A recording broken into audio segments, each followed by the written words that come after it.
Welcome to Her Remarkable History. Remember, to support our channel, please subscribe. The evil treatment of the women that slept with the Nazis. During the Second World War, there was a shocking spectacle which horrified the Allied soldiers who liberated different French towns. Women were being paraded throughout the streets and were subjected to brutal acts of violence and suffering. Many of them had their heads shaved and were beaten, and in Paris, some women were even killed by an angry crowd. Many of the women had their heads marked with a swastika and other Nazi symbols. But what was so awful that these seemingly civilian women were being treated like this?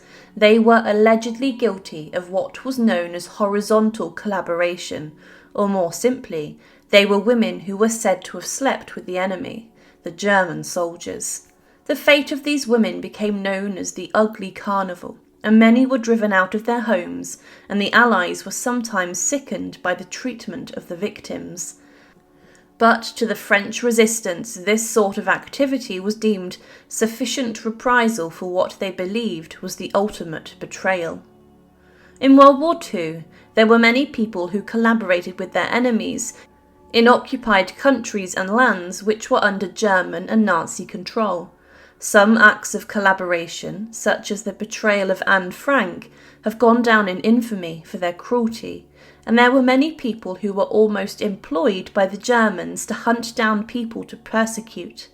But one of the most straightforward elements of collaboration was when women would sleep with German soldiers.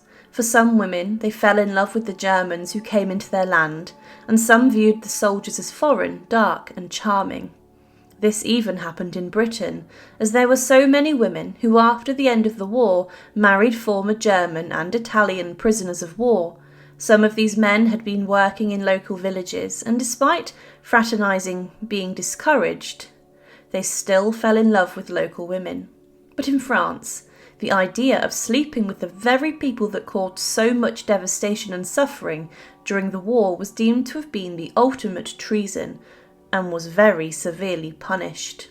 In France, many German soldiers assaulted and committed horrific crimes, but there were others who genuinely fell in love. In France, there were roughly 200,000 babies that were born to French mothers and German fathers, and this occurred in many other countries too. On the Channel Islands, the only part of Britain invaded, the Germans fathered around 900 children that were registered, and in Norway, the same happened with 12,000 children born. The Soviets at the end of the war would commit large-scale assault and horror, and many German women found themselves victims to this disgusting behaviour. But at the start of the war, the Germans rampaged throughout France at a breakneck speed, and they forced the French into surrendering, and with this they began their occupation of the nation.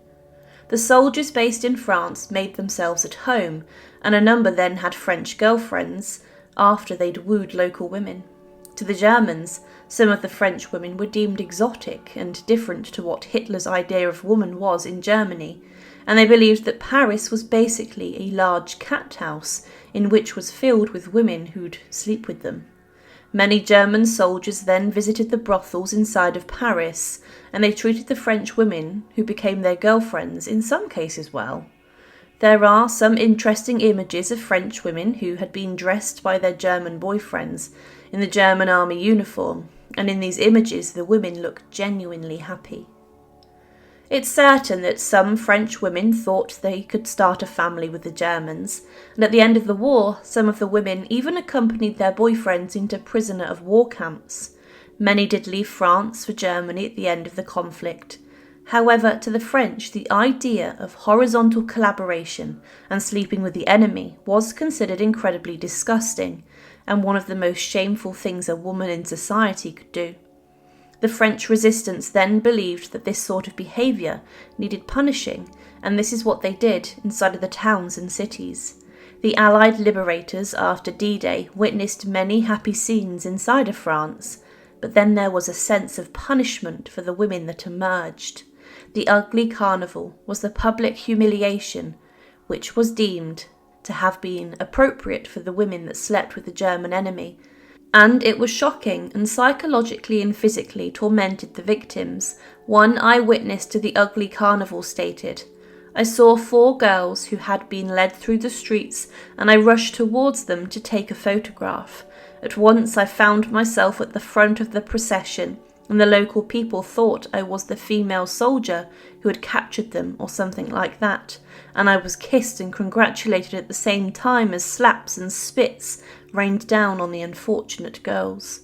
Another witness stated that, "I watched an open lorry drive past, to the accompaniment of boos and catcalls from the French populace, with a dozen miserable women in the back, every hair on their head shaved off. They were in tears, hanging their heads in shame. Whilst disgusted by this cruelty, I reflected that we British had known no invasion or occupation for some 900 years, so we were not the best judges." Women who were accused of sleeping with the Germans were brought into public spaces such as town halls and squares, and thousands gathered. They were then taken into a platform or scaffold, and they had their heads shaved in front of the crowd.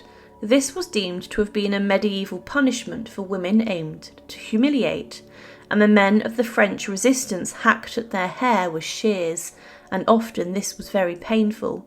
The victims were seen weeping and crying, but a number remained strong in front of the crowd.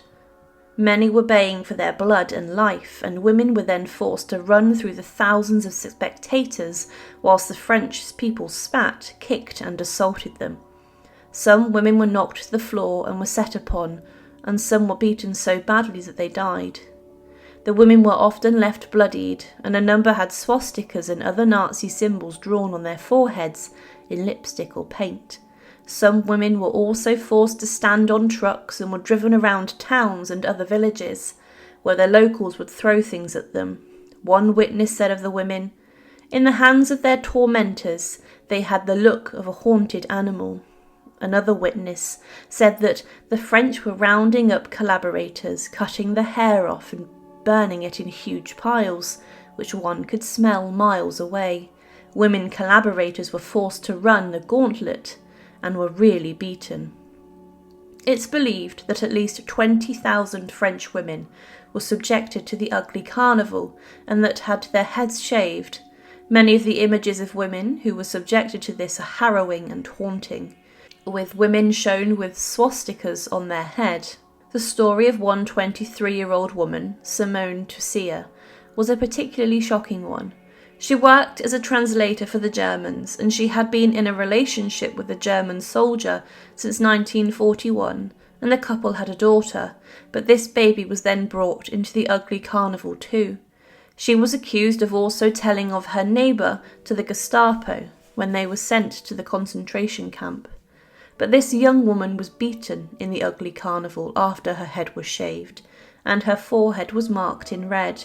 She was paraded throughout the town of Chartres, and women policemen and children joined in, and her mother also suffered the same punishment. But the ugly carnival was a terrifying ordeal for 20,000 women who were accused of sleeping with the enemy. This was a shocking thing for people to have witnessed, and was incredibly traumatic for the women who were punished in this way. It was a dark part of the Second World War, and scarred the men who were there to liberate France, but the women were seen as the worst kind of traitor. Thank you for watching, and to support, please subscribe to Her Remarkable History. Thank you.